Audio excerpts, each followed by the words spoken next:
And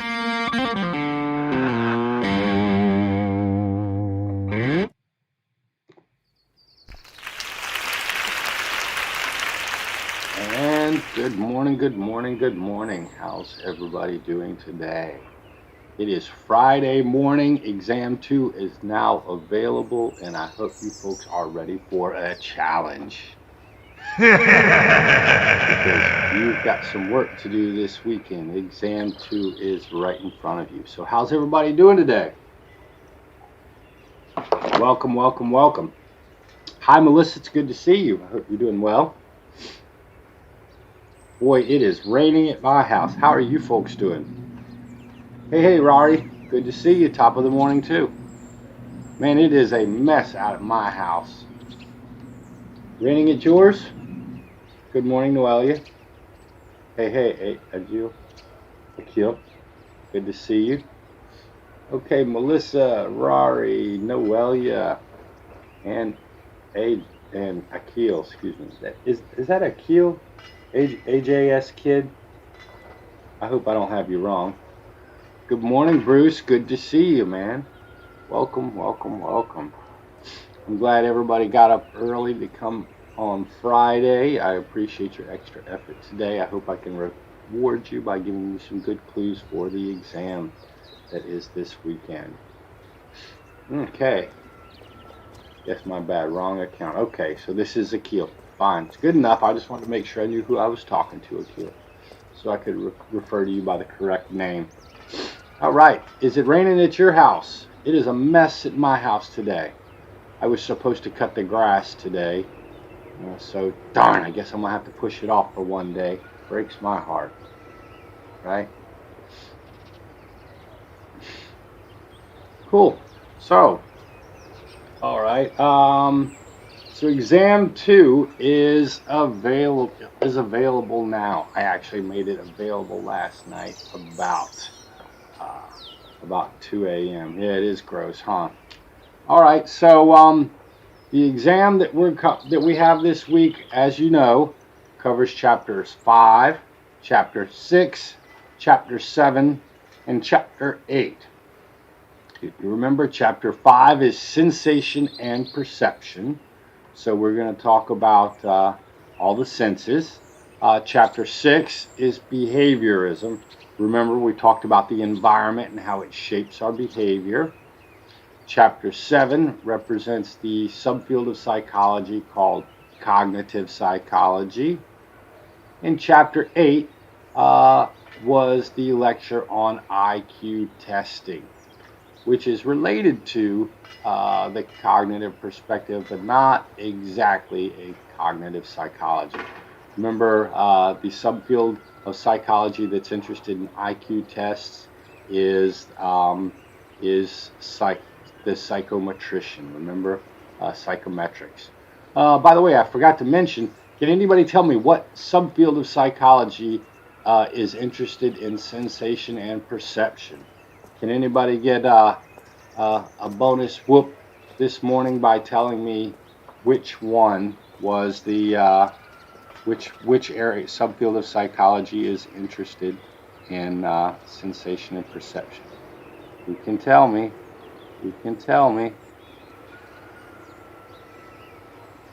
Does anybody know? Wow, we've got 9 people. Check in and say hello if you're on the live broadcast and want to say hello. I'm seeing if anybody knows what subfield of psychology is interested in sensation and perception. Ooh, no. Close, Allah. Close. Anybody else want to take a guess? Anybody?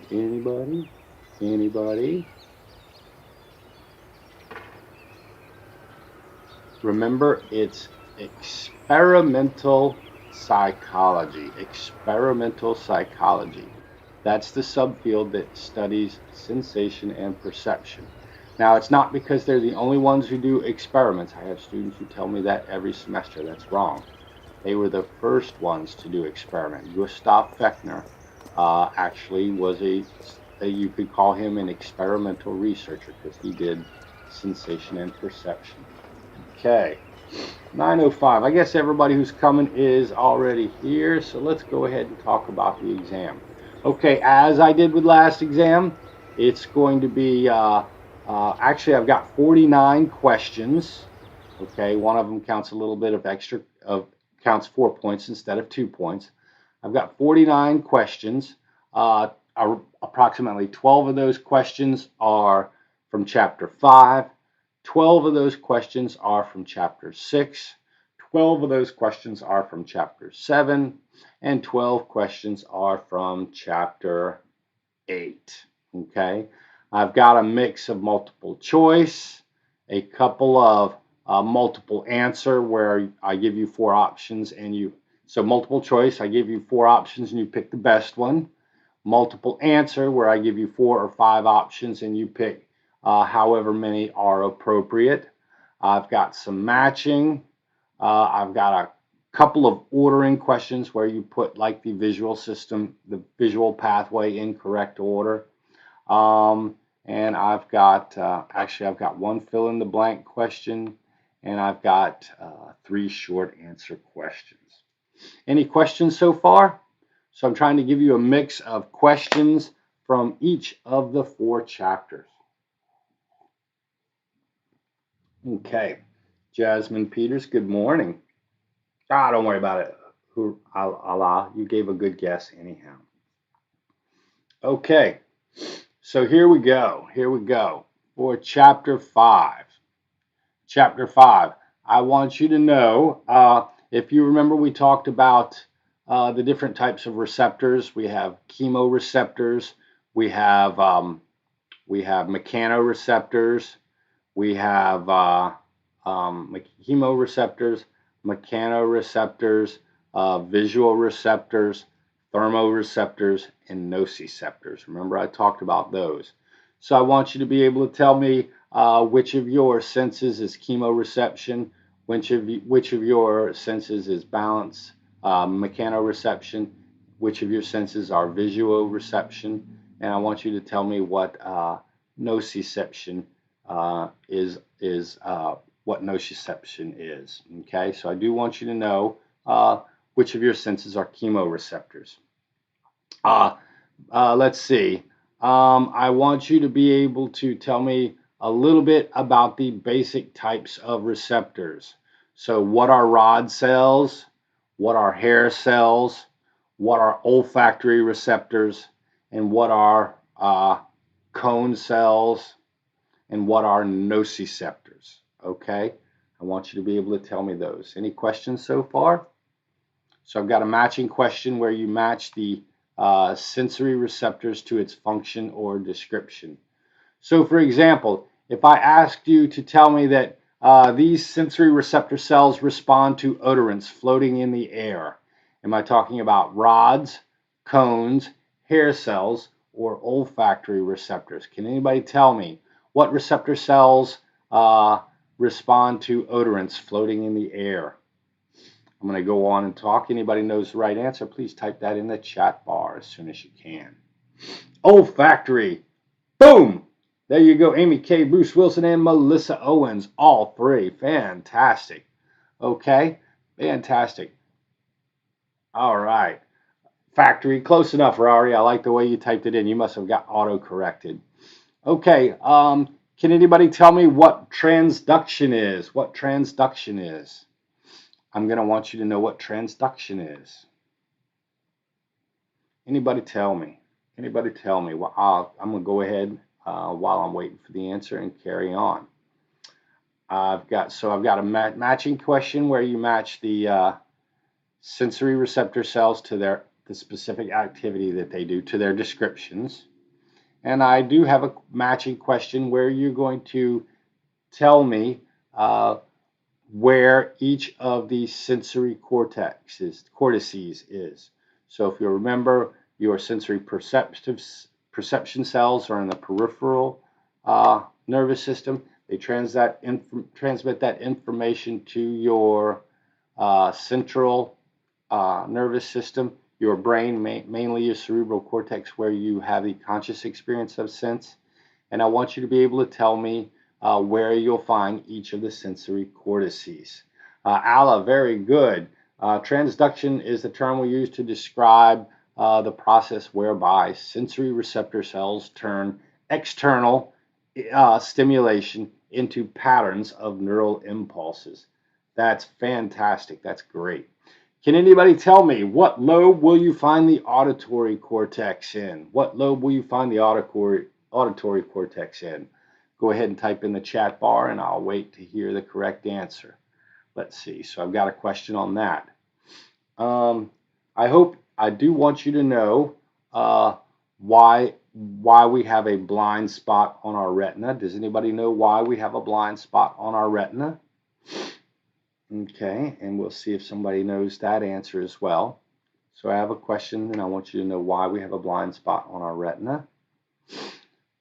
Okay, and then I want you to know the pathway by which visual information travels from the external world to the occipital to the visual cortex in the occipital lobe. Nobody is able to tell me where the auditory cortex is. Oh, disappointing. You're going to find the auditory cortex in the temporal lobe. Remember, you need to know where all of the auditory cortices are, which lobe of the brain. I want you to be able to tell me why we have a blind spot. And then I want you to order the flow of visual information as it goes from the eyes all the way. Oh, there we go. Very good, Ala. Good job. Great answer. Great answer. Know that. Remember, gustatory and olfactory cortex are in the frontal lobe. Temporal is where the auditory cortex. Parietal is where the sensory cortex, the somatosensory cortex is. And occipital lobe is where you find the visual cortex. Remember, when we're talking about visual information, it comes in through your eyes. It goes to your retina. Then it goes through your lens, and that focuses it on your retina. Then it goes from the retina into the optic nerve. It travels through the optic chiasm, and then your vision goes to the thalamus. Actually, a place called the lateral geniculate nucleus inside the thalamus, but that's not on the exam. And then to the visual cortex in the occipital lobe. All right, so I want you to know that pathway of visual information. I'm also going to want you to know which of the 5 senses. Oh dear, I'm sorry, Jasmine. Sometimes I get in a hurry. Just pick whichever one you want to answer. Whichever one you want to answer. Can anybody tell me which of the 5 senses does not go through the thalamus on the way to its specific cortex? Who can tell me? Who can tell me? Uh-oh, I forgot to add a question mark on that test, so I'm going to go ahead and add a question mark. Sometimes I leave off the grammar, punctuation, and whatnot. Sensory smell. You know what? I'm going to have to give you a high five on that. A high five on that. Fantastic. What does anybody know what else is special about the sense of smell? What part of our conscious functioning does it connect to? Can anybody tell me what area of our conscious experience it connects to, which allows us to sort of have great memories related to food? There, memories. Look at that. Bruce Wilson absolutely connects through what's called the limbic system, which is part of which is the hippocampus and the amygdala. Right. That's why that apple pie reminds you of grandma's house. Okay, I do want you to know what part of our cerebral cortices the 5 senses are: sense, touch, smell, hearing, and vision. But I also want you to know which part of our brain controls our sense of balance. Who knows that? Which part of our brain controls our sense of balance? And then while you're answering that, can anybody tell me what term do we use to describe what happened to Ben Underwood's brain that allowed him to see with his ears? Does anybody know? Does anybody know? Okay, fantastic, Rari. Yes, the cerebellum is where our sense of balance is processed. Absolutely. So why was Ben's capacity? This actually a term from the first exam, but it's important enough that I'm going to hit you with it on the second exam. Anybody know? And I'll wait for that answer. It looks like we have different people answering questions, so I'm really impressed to see that different people know. Boom, Allah with the plasticity. Don't worry about it, Ebony. You are not late. We didn't start until probably 5 after. And even then, you can go back and record it. Fantastic plasticity. I'm glad everybody knows that. I've got a question where I want you to know the difference between sensation and perception. Sensation and perception. A lot of people knew that. Fantastic. So there's a question where I want you to differentiate those two processes. Remember, we suggested that sensation, that having conscious sensory experiences involves two processes, not just one. You have to get it into your brain, and then you have to interpret what those pattern of neural impulses are. Which one of those is sensation, and which one of those is perception. Uh-oh. I've got a phone call, and that one looks important. Crap. I want you to know, can anybody tell me why people have superior taste? There are people out there called super tasters. Does anybody know what makes a super taster a super taster? Do they have more taste buds, or do they have taste buds that work better? Can anybody tell me? So are those taste buds more sensitive, or do they just have more of them? More taste buds. Fantastic. Okay. Fantastic. Okay. And can anybody tell me what sensation do nociceptors? What do nociceptors? What sensation do they transmit to our central nervous system, to our cerebral cortex? Anybody know? Anybody know? Bueller. Bueller. Does anybody know what movie that comes from? Okay. So that's chapter 1. Okay.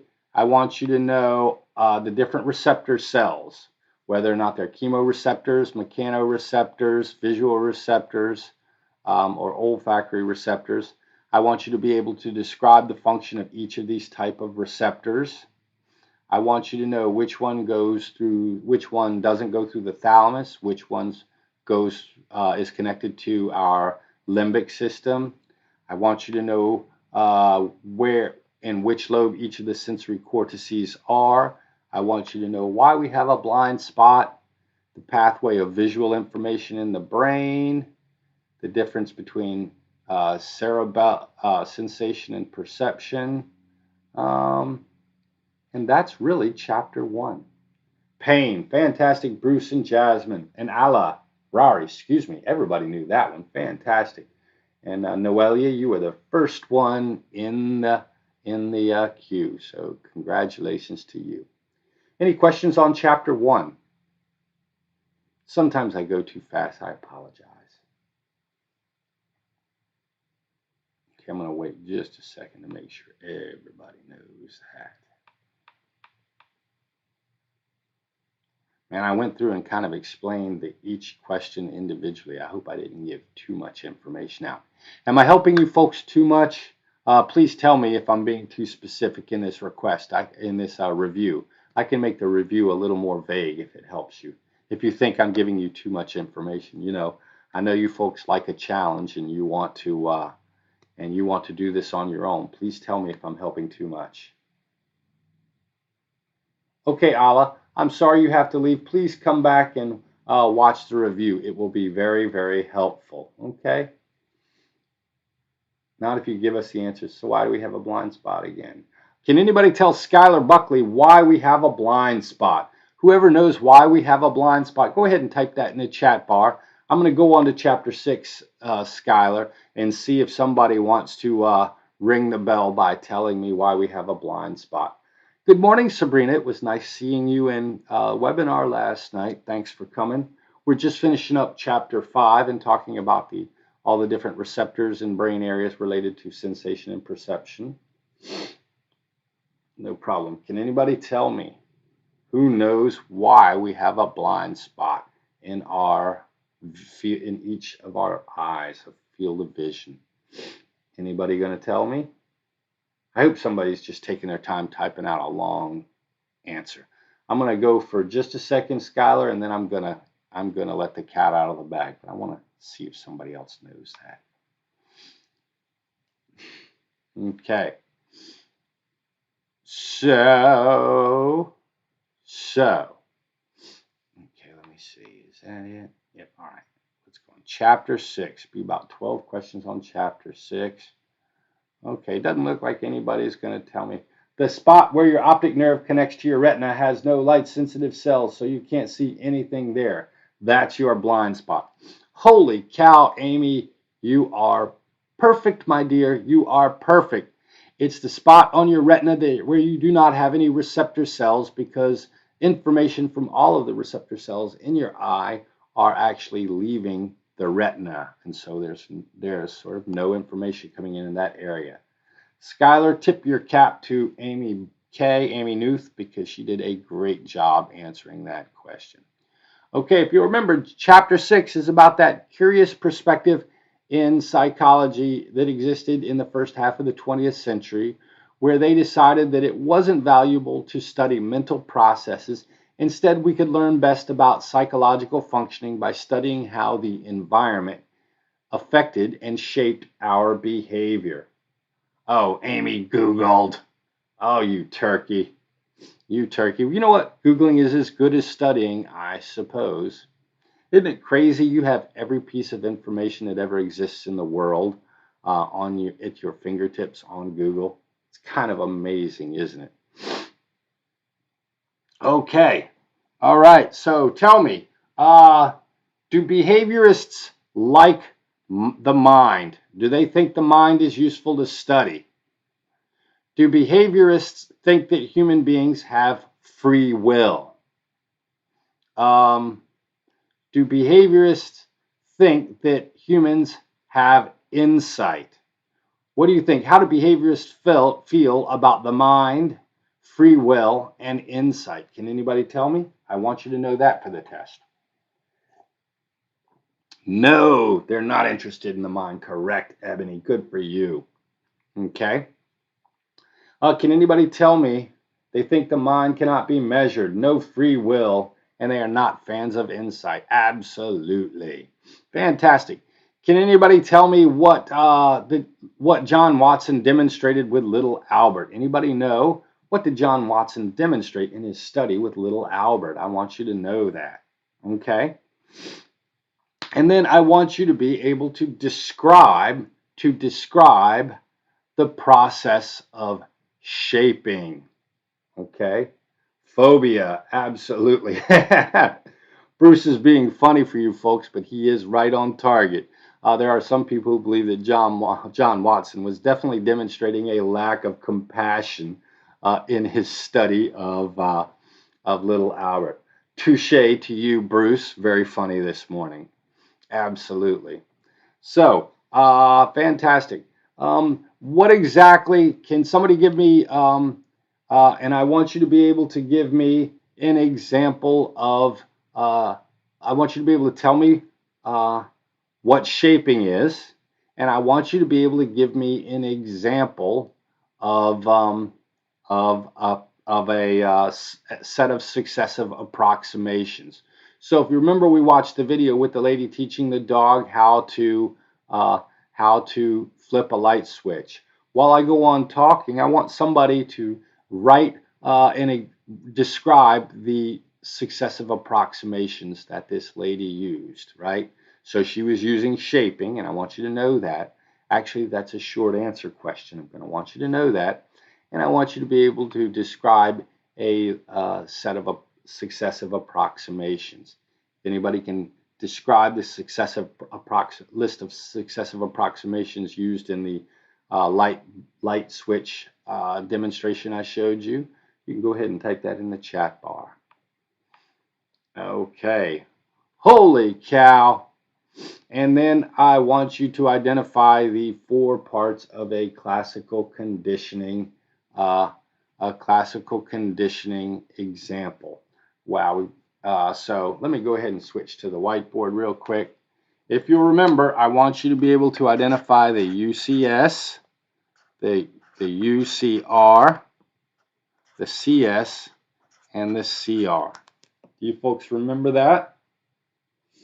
Okay, Jasmine, yes, she was teaching the dog with a clicker, but exactly what were her successive approximations that she used?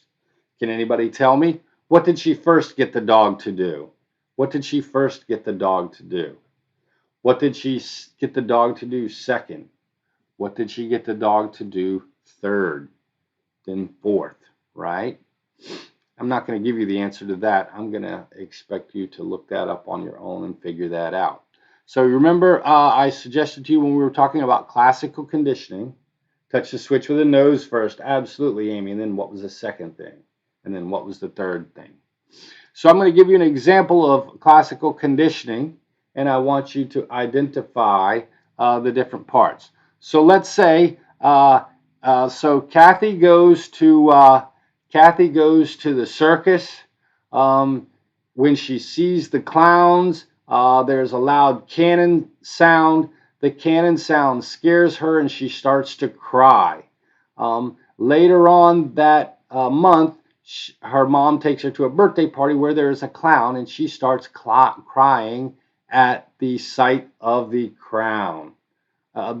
So can anybody tell me what those things are? So she was at the circus and Kathy saw a clown at circus. Just as she saw that clown at the circus, she heard a loud noise and she was scared by the loud noise. And later on that month when she went to a birthday party, she was scared of she saw a clown at a birthday party.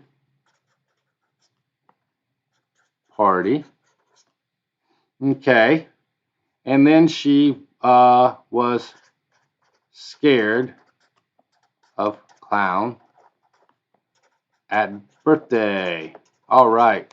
Which one of these was the unconditioned stimulus? What's the unconditioned stimulus? Which one of these is the unconditioned stimulus? Holy cow, we are losing people. I hope they're coming back to watch the review. Does anybody know what the unconditioned stimulus and the unconditioned response were? Okay, fantastic, exactly, right. So the loud noise caused her to be scared of noise, right? So this is the UCS and this is the UCR, right? What is these? Let's see. Ashley's going to go ahead and show it all. The clown present at the circus is the clown at circus, is the CS, and then the fear, scared of the clown, scared of clown at party, is the CR. Absolutely, absolutely. Remember, the unconditioned stimulus and unconditioned response are sort of the things that you don't have to learn, the fear relationship that you don't have to learn, and the thing that is associated with that fear relationship that you then learn to fear becomes the conditioned response. Everybody go ahead and look at Ashley's comments in the chat bar. She has got it figured out perfectly. So I do want you, there's one matching item where I give you a description and I want you to match each of the parts of the classical conditioning with its correct term. I know, Jasmine, that's always the hardest part. It's pretty straightforward, but for some reason, when you try to put these labels on, people get a little bit confused. So I do appreciate. You know what? When I was in introductory psychology as a young student, I couldn't figure it out either. Once you figure it out, you're like, oh, this is totally simple. But until you do, it's kind of weird because you're using language that you don't usually use to describe a very common experience. Okay, I want you to know the difference between positive and negative reinforcers. Okay. Right. Uh, yeah, response and stimulus. So stimulus is the cause and response is what happens.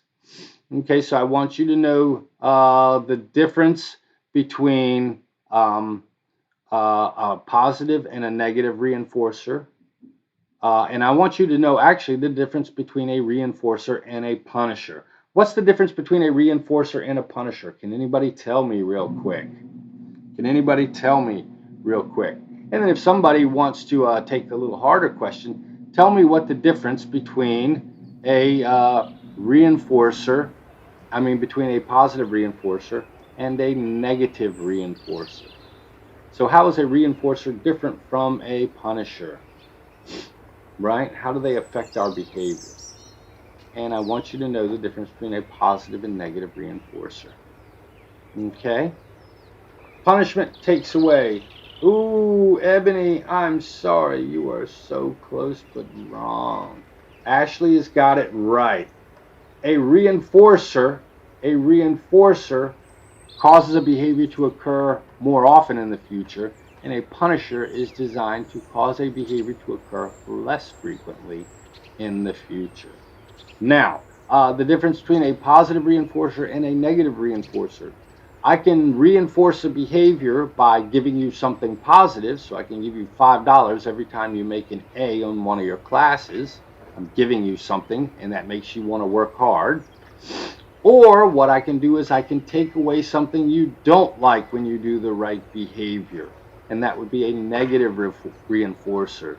So every time you make an A in one of your classes, I can remove your curfew for the weekend. So let's say you're on a curfew, you have to be home by 11 o'clock.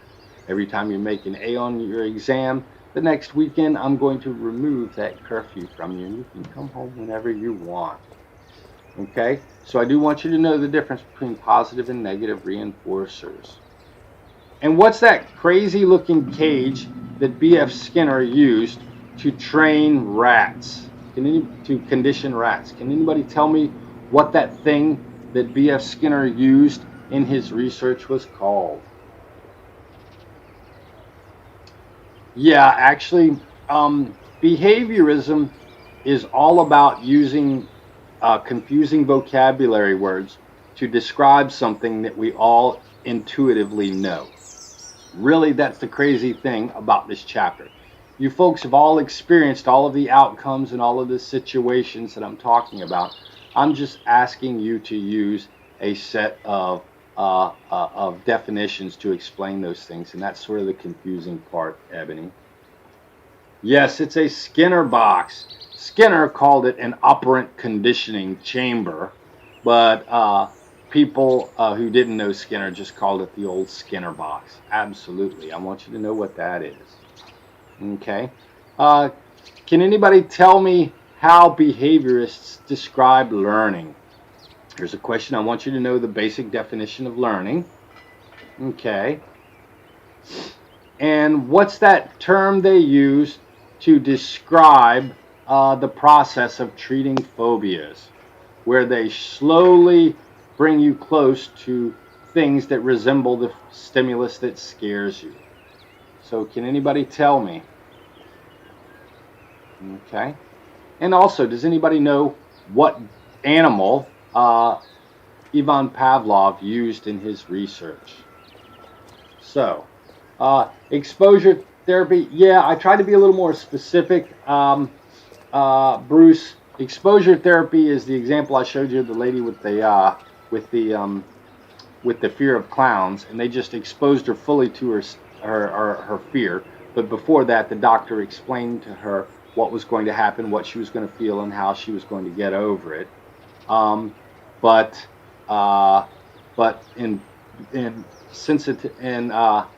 was actually asking you for systematic desensitization, because that's the term that's used in your book, and that's sort of a phobia treatment as well. Can anybody tell me? Yes, Ebony. Ebony is learned through the environment, but remember, they didn't use any cognitive terms, so they said it's a relatively permanent change in behavior. right? Noelia with systematic desensitization. High five to you, Noelia. Does anybody know what animal Ivan Pavlov used? Anybody know? Okay, so that's the next 12 questions. I hope that wasn't confusing. So I want you to know the general beliefs of behaviorists. I want you to know what little Albert demonstrated. I want you to be able to explain how shaping works. You should be able to see the comments, I think. And I want you to be able to break down a classical conditioning experiment. I want you to know the difference between reinforcers and punishers and positive and negative reinforcers. Yeah. And I want you to know the behaviorist definition of learning and what systematic desensitization is. And holy cow, nobody knows that Ivan Pavlov demonstrated classical conditioning first with a dog. He would ring the bell and the dog would salivate. Holy cow, nobody knew dogs. Woof, woof. Okay. All right. So those are the questions for behaviorism. Systematic desensitization.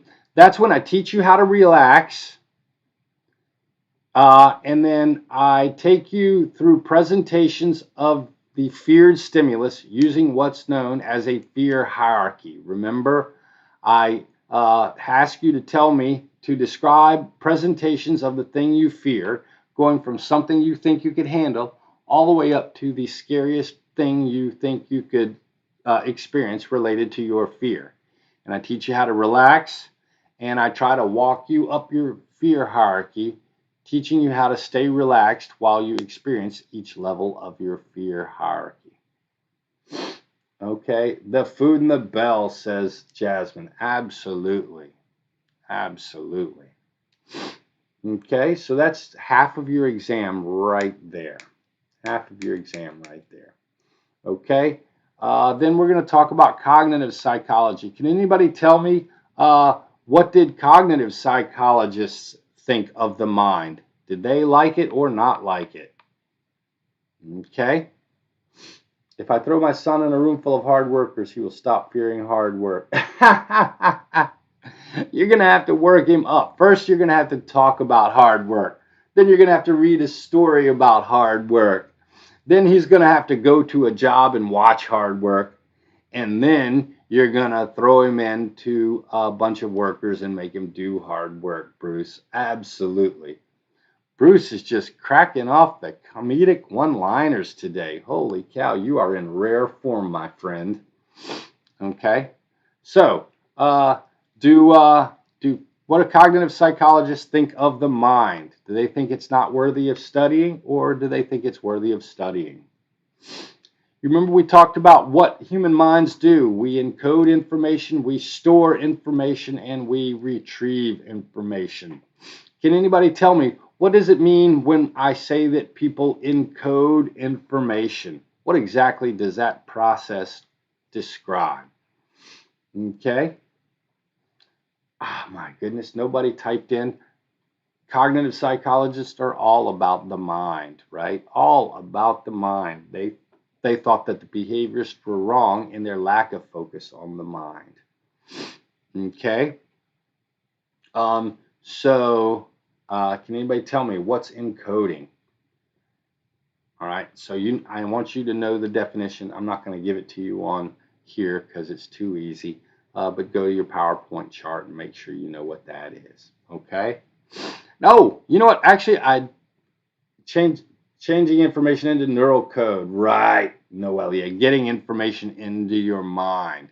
Exactly. So what an experimental psychologist would call transduction, a cognitive psychologist is going to call encoding, describing the cognitive process that occurs. Getting info, yes, yes, yes. No, encoding is different than storage. Storage assumes that it stays there. Encoding just means it gets there to begin with, Bruce. Not bad, not bad though. All right, speaking of experimental and cognitive psychologists, I wanted, if you remember for the first exam, I wanted you to be able to understand what all the different areas, subfields of psychology have done. We've already gone over several subfields in this class. We've gone over biological psychology, developmental psychology, cognitive psychology, and experimental psychology. So just as a review, I want you to be able to tell me what each of these 4 areas of subfields are interested in. So I've got a matching question where I give you 4 different professors doing 4 different projects. You have to tell me which project is done by a biological psychologist, which is done by a cognitive psychologist, which is done by a developmental psychologist, and which is done by an experimental psychologist.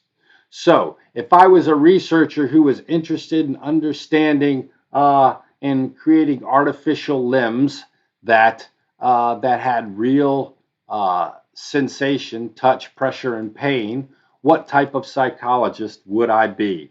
Somebody go ahead and type that in the chat bar. So what type of psychologist would be interested in developing the ability for artificial limbs to have a sense of touch? I'm going to go ahead and wait for the answer in the chat bar while I move on. Okay. So I do want you to know that psychologists treat human beings as information processors. Okay. And can somebody tell me what the magic number is? What is Miller's magic number? Can somebody tell me?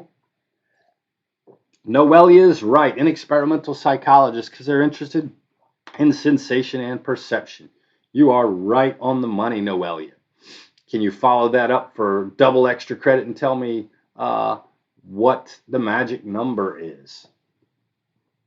Okay. 7 plus or minus 2. Exactly. 7 plus or minus 2 whats? Can anybody tell me what that term I used? Right? Right?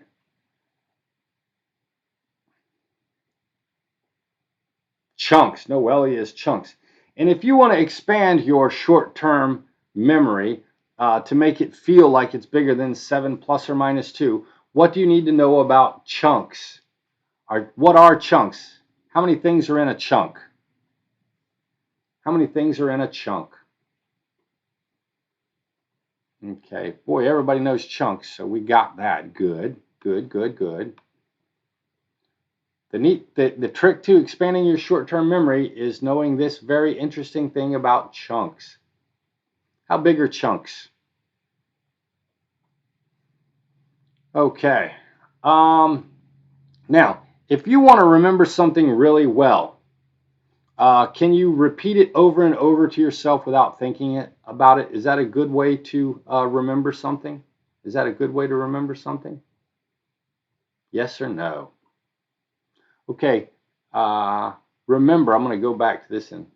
Chunks can be any size, absolutely. So learning how to put individual items together into larger chunks can artificially increase the size of your short-term memory.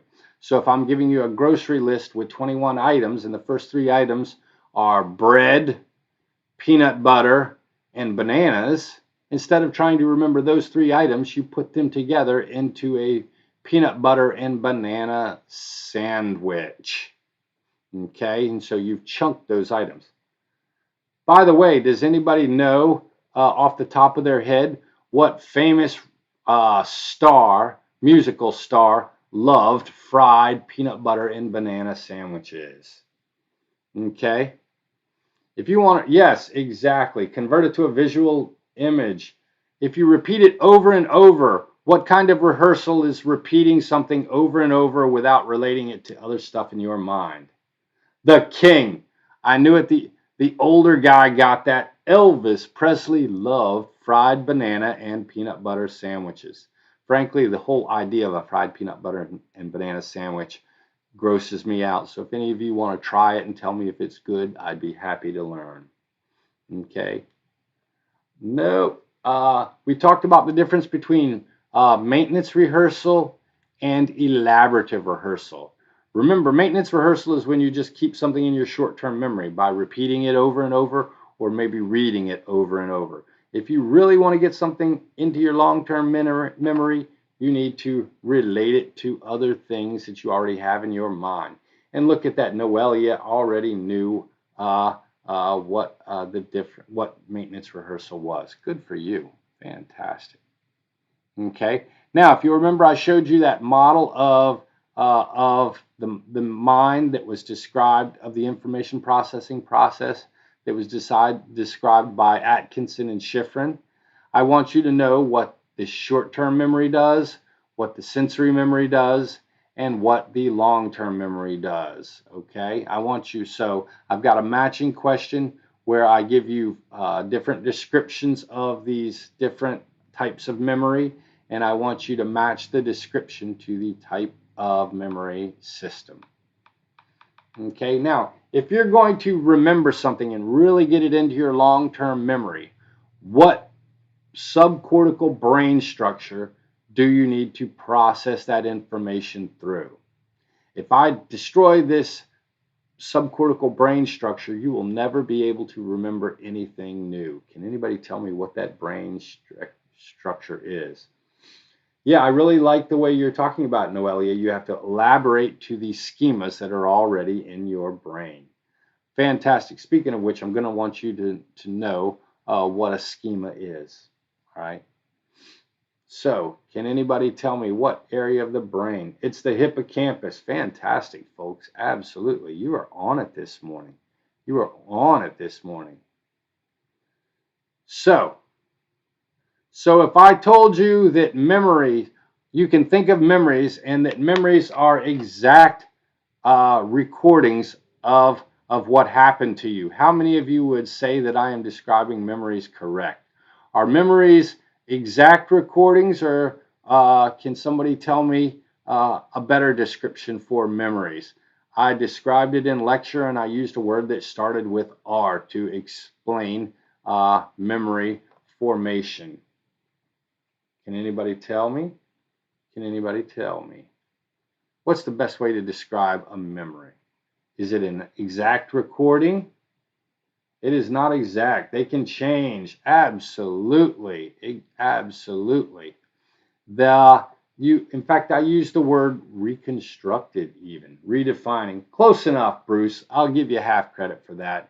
The word I wanted you to know was reconstructed. Memories are always being reconstructed. Oh, wow. There you go. I do want you to know what a schema is. Okay. So, a schema. Exactly, Rory. You're very good. I do want you to know the difference. Can anybody give me an example of a procedural memory? How is a procedural memory different from an explicit or declarative memory? Can somebody give me an example of a procedural memory? Hopefully somebody can type that in the chat bar. Okay. All right. Now, and I did talk about this thing called the serial position effect. If I call you on the phone on your way home and tell you that you need to stop by the grocery store, and I give you a list of 21 things to pick up, which items are you most likely to remember? The stuff at the beginning of the list, the stuff at the end of the list, or the stuff in the middle of the list? And Amy K is absolutely right. Procedural memories are memories for learned behaviors. And you know what? They don't even have to be conscious. You don't have to think about how to tie a shoe. It just sort of happens. Playing the piano. Fantastic. Which are you? Are you saying that's what you're least likely to remember? Which are you most likely to remember is the first and the last. And what you're least likely to remember is the stuff in the middle. Okay, there you go. And so that's cognitive psychology. I want you to know that human beings are information processors. I want you to know Miller's magic number. I want you to know what a chunk is and how big chunks can be. I want you to know the difference between maintenance and elaborative rehearsal and be able to identify examples of each. I want you to know what each of the three areas in Atkinson and Shiffrin's memory model does. I want you to know which brain structure is responsible for encoding memories in the long term. And I want you to know that memories are not exact recordings. Any questions on chapter 3? Holy cow, I'm running out of time. I'm sorry. I did not mean to keep you this long, folks. I hope this is helping you on the exam. I really, really, really want you folks to perform well on this exam. Okay. So, for IQ testing, I want you to know who invented IQ tests and where they were invented. I want you to know that what reliability and validity mean when we're talking about the qualities of IQ test. What does it mean to say that a test is unreliable? Okay. I want you to know that when we conceptualize IQ or intelligence, that we think about it as having sort of a general quality as well as a bunch of specific qualities that sort of help create that general quality. So yes, you're either below average in intelligence or above average intelligence in general. Okay, so that's sort of a general concept of IQ or intelligence. But you know what? Within this idea of being either a generally smart person or maybe generally not so smart, there are specific variations in our ability. Remember, I talked about being good at math, but not being quite as good at history. Or either you're really good at history and English and you're not quite as good at math. So really, if you want to think about IQ and intelligence, you can think about it being this general thing that's composed of a bunch of specific cognitive abilities. Okay? Can anybody tell me what historical event really popularized the use of IQ test? Anybody know? Anybody know?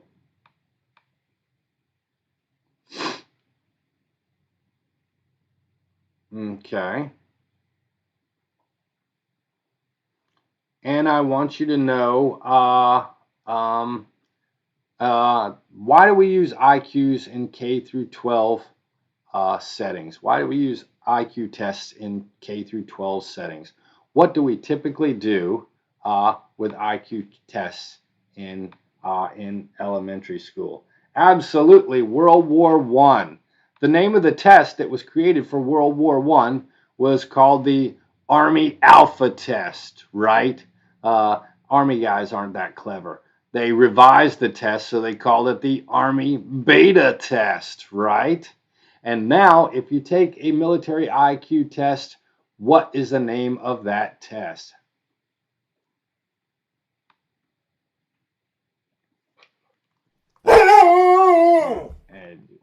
And to diagnose.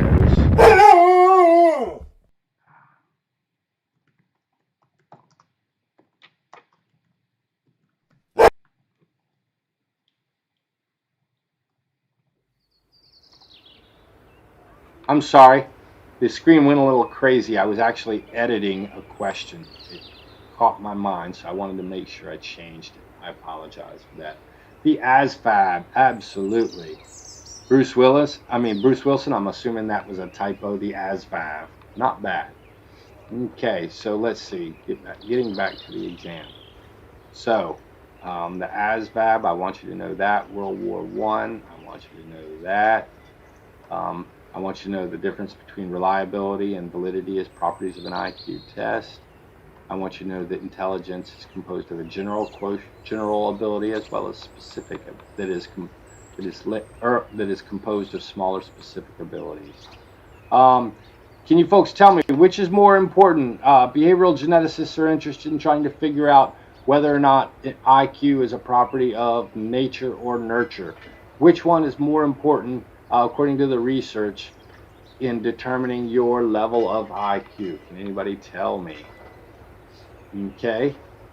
And can anybody tell me at what age we can begin to measure IQ reliability? Yes, absolutely, Noelia. Nature is more important. And at what age can we begin measuring IQ reliably? Mm, Okay. 4, absolutely. Absolutely. Now, on the last day, I didn't quite get to it, but I started talking about newer theories of intelligence. And the cool thing with these newer theories of intelligence is they incorporated things that IQ tests typically don't have: creativity, common sense, musical ability, artistic ability. What's the problem with these newer theories of intelligence compared to IQ tests? Jasmine, yes, you are right at nature and 4. Can anybody tell me? Can anybody tell me? Mm, What's the problem with Sternberg's triarchic theory and Gardner's multiple intelligence? Why are they not as good as the IQ test? What's their limitation? Does anybody know? What does Gardner not have? What does Sternberg not provide for us? Okay. I want you folks to know. Now, we also talked a little bit about cultural differences or ethnic differences on IQ tests, right?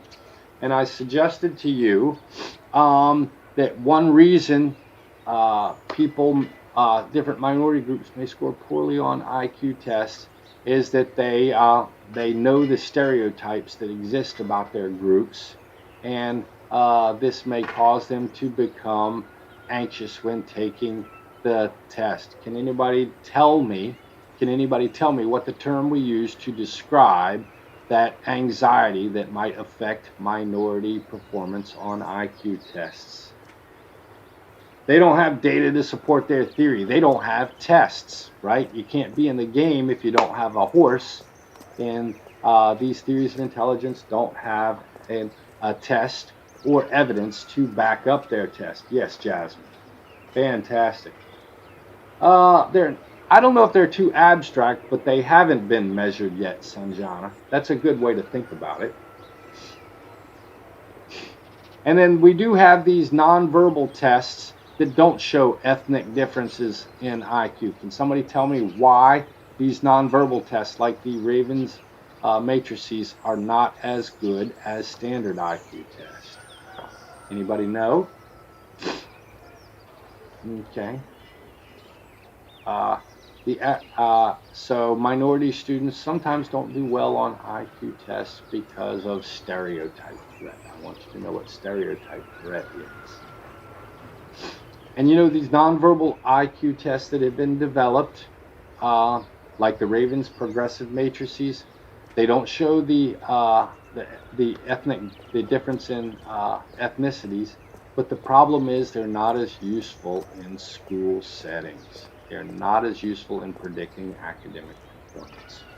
Okay, I've taken up an entire hour doing a review. That's all the questions that I have for chapter 8.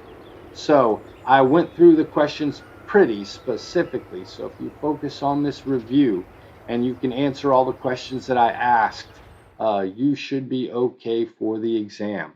Does anybody have any questions for me before I let you go? I am sorry to keep you so long. I see we've lost some people here. Maybe I was just droning on too much. Did you find this useful? Do you think it's going to help you do well on the exam?